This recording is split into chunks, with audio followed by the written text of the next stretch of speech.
I'm going to a suspension and shock absorber workshop so they can bend the rear springs and return it to its normal height.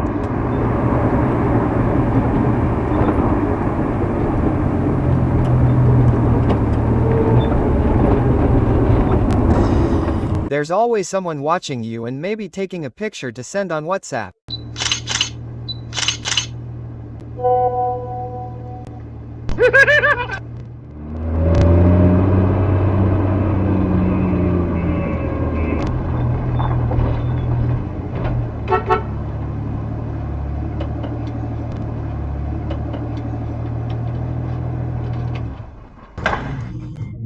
A little bit. Now let's see how many centimeters we can give it so they can put weight on it.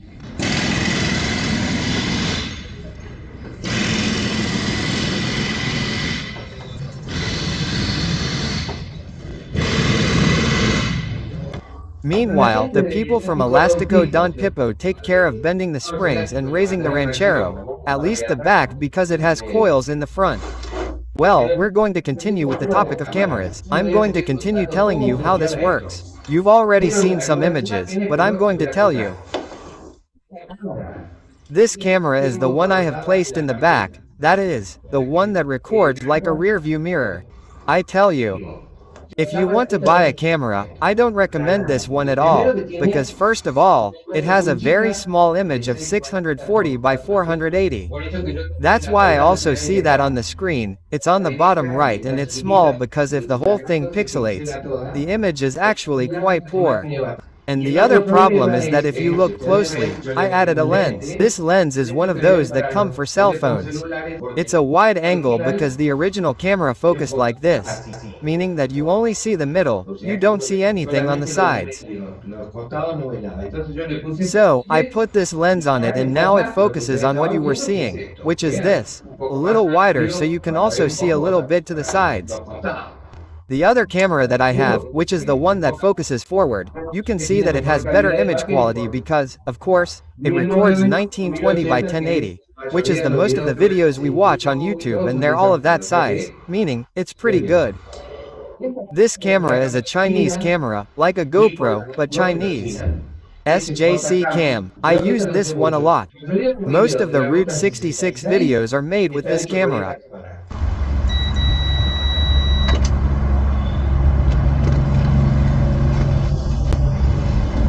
Well, here I'm activating this old cigarette lighter that is always useful to connect something.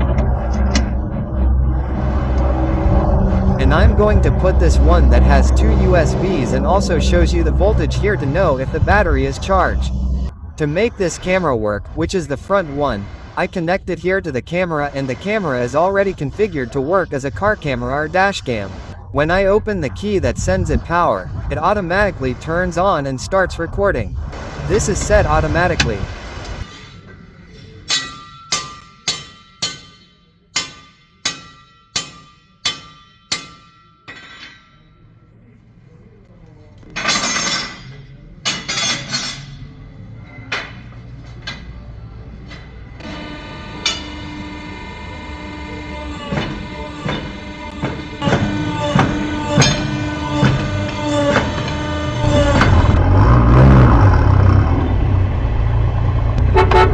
A windy Patagonian day, returning to Ratatouille.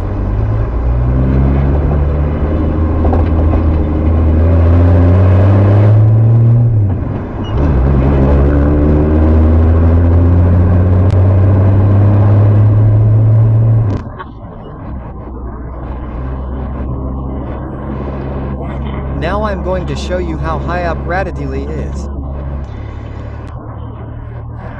As I continue showing you the images that I will be permanently recording, wherever you see the truck, you know that they will be recorded, including cases like this one of Maxi who comes here to show us.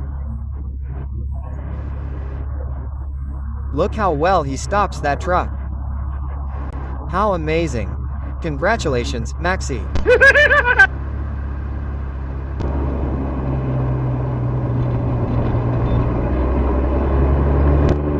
The camera will also help you see if you are being followed. For example, like this case where a Fiat comes from behind and I don't know why and it follows me to my house. And here it is, here it arrived, let's see.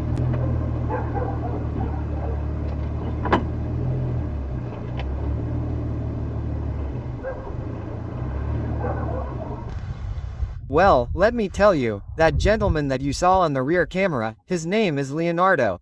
He is a neighbor here in Ratatili and he brought me this license plate as a gift, we can say. This plate is very old. And now I'm going to tell you what it is used for, used to be used and what it was used for. I came here because I have a couple of license plates here and I'm going to tell you the history of license plates in Argentina. In the past, license plates and vehicle registration were municipal. That's why we have this license plate that says Comodoro Rivadavia, because it was from the municipality of Comodoro Rivadavia. This one, for example, which is much older, is from La Serra, province of Santa Cruz. In 1998, the National Automotive Registry was created to unify this because otherwise it would have been a mess because vehicles were registered in different places. In 1964, the Automotive Registry issued this license plate that we see here, which has 1 letter and 6 numbers. It came out in 1964 and lasted until 1994. Maybe a little longer. These license plates had 1 letter per province and 6 digits. This short letter B is from Tierra del Fuego. The letter Z, which is these license plates that I have on the side of the station wagon as decoration, are from Santa Cruz. The long B was from Buenos Aires, province of Buenos Aires, and it's the province that registered the most vehicles. What happened when it reached 999,999? They had to change the smaller letter and put a 1, right? So, 1,942 and then over time it even reached 2,001s. So here it had a 2.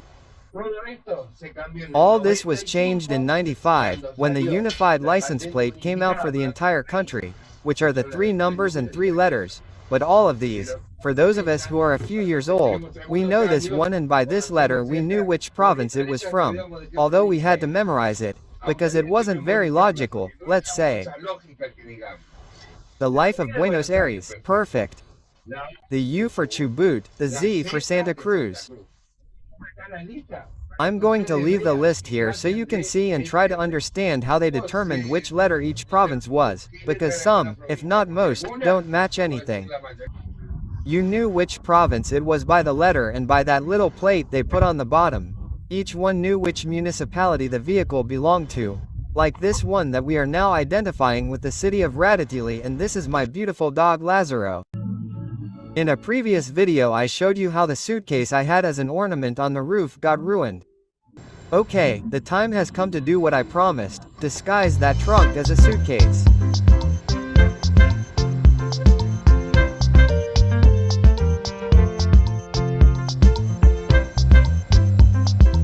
We have to disguise that trunk as a suitcase. We are going to use some abandoned things like this belt.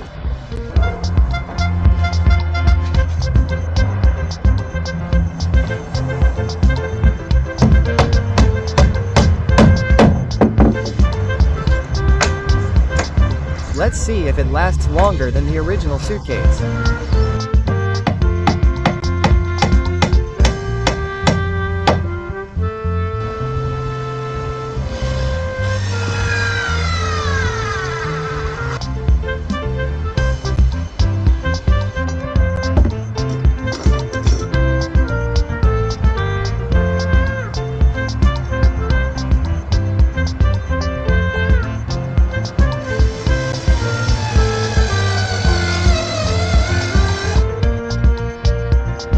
This is how my suitcase turned out, Ranchonauta.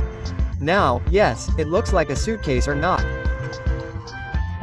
It is well disguised with decals of some traveling friends and others from motorcycle souvenirs. This is like Disney, half of it is a lie. But anyway, tell me if it doesn't pass for a suitcase, okay? On the way and with the noise of the cars you believe it.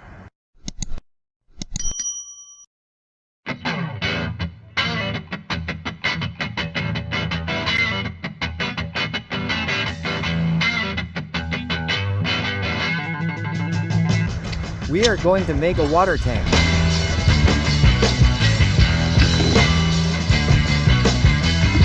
Well, I brought the pipe and I brought a couple of these things that I will tell you what they are called now. Sanitary, sewage and storm drain. This is what goes right downstairs when the drain pipe comes, and it comes like this. So, the water comes out here to drain. What do I know? But why did I buy it? I'm going to put one in the back like this with a lid to drain the water and another in the front like this with this insert here. Then here I connect the hose that goes in there, which you saw there, that goes inside the camper, and that pipe thus becomes a water tank. And I'm going to show you how I do it and how it looks. Well, Ranchonauta friends, we're not going to make many movies with this because this is a piece of cake. We're not going to make a whole video to show how to put this in. This goes in with a rubber there.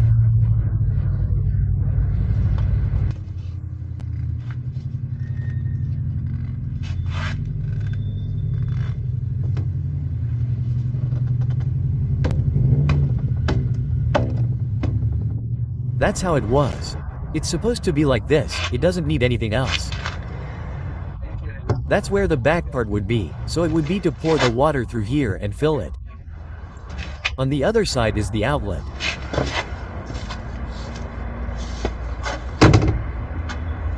Deep cleaning. Of course, each person makes it to the length they have in the vehicle.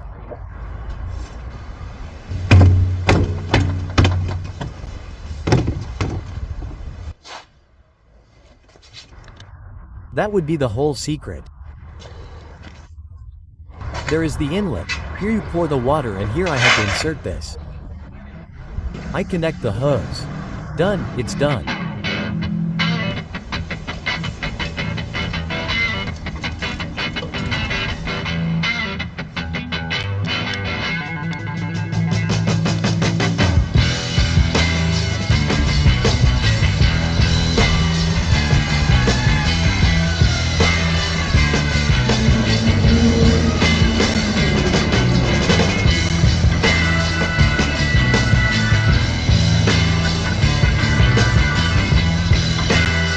Well, now we need the part where the water comes out, which I already tested and it doesn't work.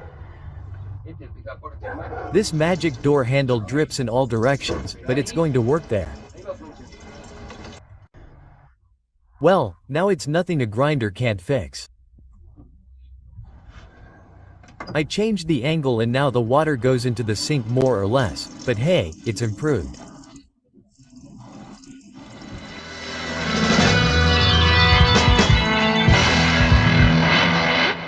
To finish this part, I'm going to install the solar panel and connect it to the electrical system, and then I can use the Ranchero.